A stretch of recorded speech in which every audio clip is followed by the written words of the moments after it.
Hey, my name's Ethan and this is the Filson Journeyman. We're doing a quick overview of this bag. And I mean quick because I had to turn my AC off just to record this because it is 81 degrees outside and it is somehow 88 degrees in my apartment. So if I start glistening like a donut, that's exactly why. But this is the Filson Journeyman for the man on the journey.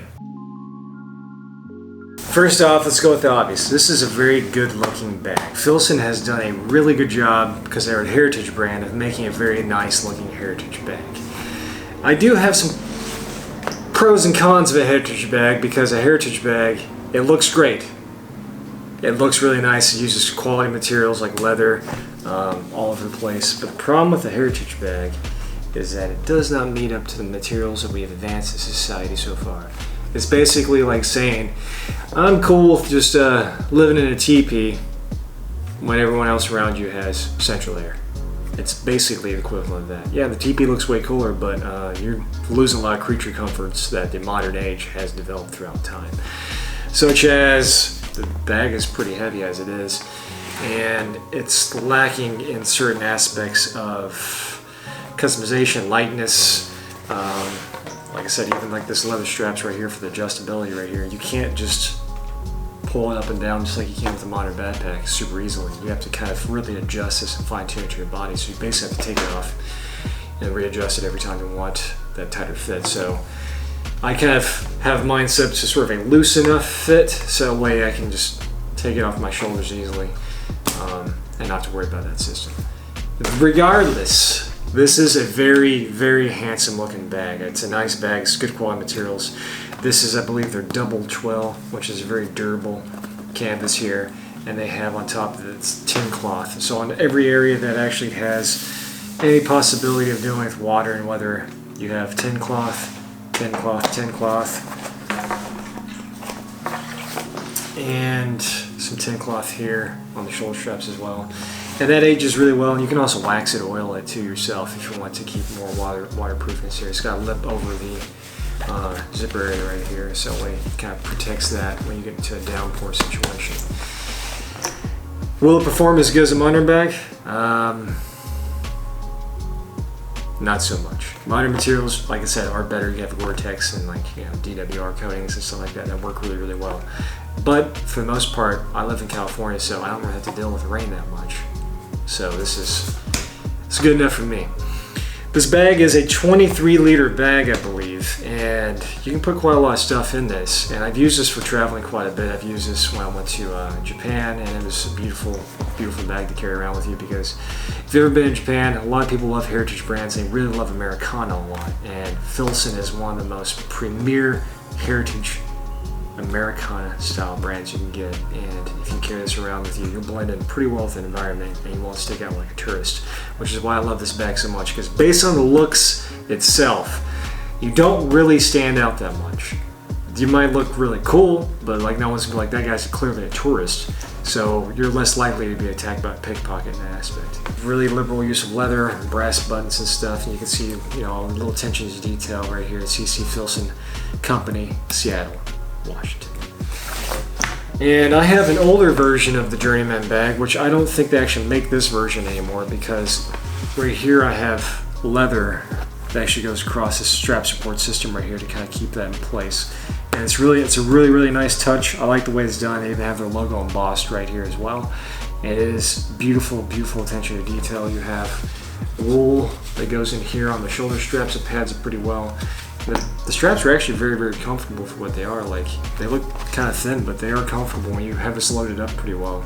It is a comfortable bag to carry around, and it looks nice doing it.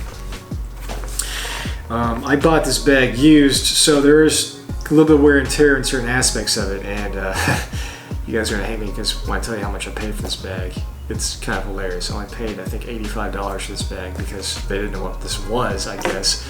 And the only problem I had with it at all is like there's a little bit of a tear right here on the bag where the strap meets around the waistline, but I hadn't had any issues with that, and I'm pretty sure I can get this fixed if I wanted to take it to a seamstress or a leather store or something like that. I'm sure they'll be able to fix it for me. And Filson bags also have a lifetime warranty and guarantee on them. I'm not the original owner of the bag, so I guess I have to have a receipt of some kind to be able to verify that. But if there's another way to do it, I'm happy to go with Filson and figure out a way to fix it, because I want to keep this bag going because it's a great bag and I can put many, many, many more miles on it. So on the outside, you have this huge pocket right here that you can kind of like snap in place like this, which is what I usually do if I'm carrying water bottles, so I can kind of hold it in place without the contents just falling out of there, right? So this works really well with that aspect. It's a really good snap button on there. And you just pull it off like that. You have access to your water bottle, which actually I'm gonna pause for a second and get a little drink of that, because as I said, it's super hot in here right now. Thank God for insulated bottles. And I have a power brick right here that I actually put in this pocket. So you have some customization here. If you look inside, you have some customization here. You can put like, sort of almost like a, like I said, this fits a power brick, an anchor power brick easily. And that's why I usually put it in there. You have a couple pencil and pen spots right here. So I put a brass little Fisher Space bullet pen right there. And this is kind of like a catch-all pocket, just in case you want something for quick access. I've put a gimbal, I've put a rain cover in here, all kinds of stuff that you just want to have quick access to, like a a packable jacket or something like that. It's nice and easy. It's good to have this here. Charging brick for anchor here. I have my Sony wireless earbuds for noise canceling and canceling out children on airplanes, because nothing's more terrible than a child screaming. And there's two drain holes here at the bottom right there that you can kind of see. Which work really well just in case there's ever liquid or something like that catches in your bag. I've never had any problems with anything happening, because I'll usually put, like I said, the rain fly if it starts raining like that much on there. But I'm sure if I didn't do it, this would probably be able to handle quite a bit, and I could probably re-wax this to make it even a darker, more patina color on it. And it is a beautiful looking bag. I cannot stress that enough. This is a very beautifully designed bag. I have a hero clip right here, because you have all these little handy areas to put stuff at, which is really nice.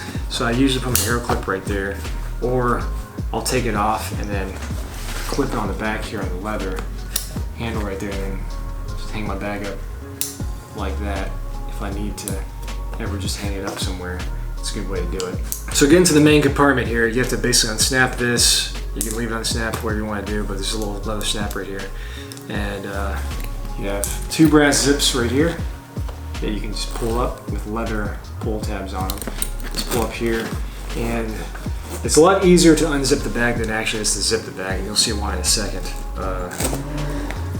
But you can pack it pretty full. Like I said, it's a 23-liter bag, and you put a lot of stuff in here. So I have 3 days, 3 t-shirts, 3 pairs of underwear, a pair of shorts, and a pair of socks in this. I believe this laptop sleeve is supposed to be able to handle a 15-inch laptop. I have in here a 16-inch MacBook Pro with a case on it, so you can at least put something that's probably about 17 inches in here. It is really tight, because you can kind of tell that this is the max capacity of where the lip is, but it fits in there no problem. There is not a false bottom on this bag as far as laptop sleeve goes. There's not a false bottom there, so that's why I have this case like this, because one time I took a trip to Thailand, and literally when I'm going through TSA, they're like, please take your laptop out. I did. It was in a sleeve. I took it out, and for some reason the laptop decided to slide right off the conveyor belt and straight into the ground and dented it. So I always keep a case on my laptop ever since that moment happened. Fluke, random, crazy, but yeah, it does happen, so I keep a case on there now.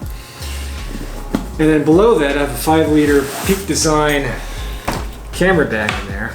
Inside the backpack, let's look at the main front part here. So you have a zippered area here with another nice, handsome-looking brass zip right here that you can put quite a bit of stuff. As you can see, I could go beyond my wrist with how much stuff you can put in there. So this would be like my personal carry-on bag if I flew with it. But if I'm just traveling, I want to stick this thing on a seat, yeah, keep it pretty much to a minimum, because it's just how I like to do it. And I like to have a duffel bag in the overhead bin that carries the rest of the stuff that I don't normally need to have immediately.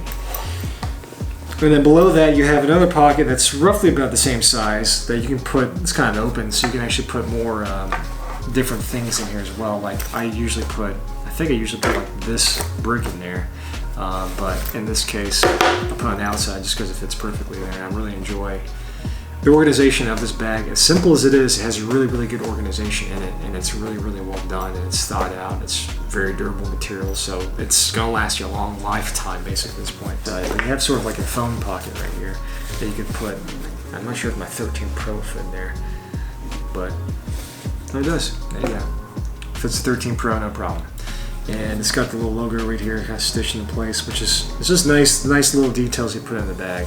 And then here, of course, is laptop sleeve. Like I said, it's nice, kind of like sort of slightly padded right here. The material's kind of doubled up in certain aspects, and they have some sort of, I'm assuming some sort of quilted cloth like this in there. So it's like I said, there's a lot of really nice details and textures that make this bag really unique and very pretty to look at. I also like how the fact that right here they have this sort of gusset right here that actually keeps the lip from just being like deformed and losing the shape of the bag. And then basically the bag is such burly materials that it will sit up even if it's open, like just empty. It'll just sit up by itself. And I really like that feature a lot, because if you're just going through and grabbing stuff out of it or something like that, you don't want to have to like also like hold it in place as you're doing it. You kind of just let it sit like it is and just pull stuff out of it. So I've had this for a while. I'm like, I've sat this thing down plenty of times. You can't even see much of a wear on this. It's more or less just like patina at the bottom of it now. And even this, as crazy as that looks, it's not that bad. I'll have to show you a close-up of that, but like it's not even that bad considering like how much weight you put in this bag. And it handles it pretty comfortably as well. Like the straps, as thin as they are actually very comfortable to use and wear and walk around with. And this is definitely a bag that if you want to walk around the city or do some very simple traveling and stuff with, this is a great bag that can pretty much handle anything you throw at it. If you want to go hiking and stuff with it, it's not really that much of a technical bag in that aspect, because you know, harness systems and stuff on this bag are pretty archaic by modern day standards at this point. But you could go for a small hike with it. Like I said, I went through Kyoto and Nikko and stuff like that, carried this bag around on my back the whole time, and never had a single problem with like pressure or pain in it. But I wasn't carrying that much stuff with me. I mean, if I was carrying this laptop around all day, because this is, for whatever reason, Apple decided to make this laptop out of the heaviest material they could possibly find, because it is a whopper. So if I was carrying this around all day, I think I have some back problems for sure. I definitely would develop scoliosis without a doubt in my mind. So try to avoid carrying big heavy objects in it like that, because this is more or less like, you can carry tools and stuff like that, you know, camera bag, your daily essentials. This is kind of what it's for. That's what it's mainly designed to do. I mean, it's definitely over-engineered. It's very burly and beefy, so it can handle anything you throw at it, like I said. But can your back handle that is the question. I'd say no. We can go into maybe some of the stuff I don't like about the bag now, because like I was saying before, this bag is kind of a pain to zip up, because you have to be very conscious about whenever you zip it up. The normal zippers, like on the inside, that's fine. There's nothing to worry about when you do that, because it's just like a normal zipper.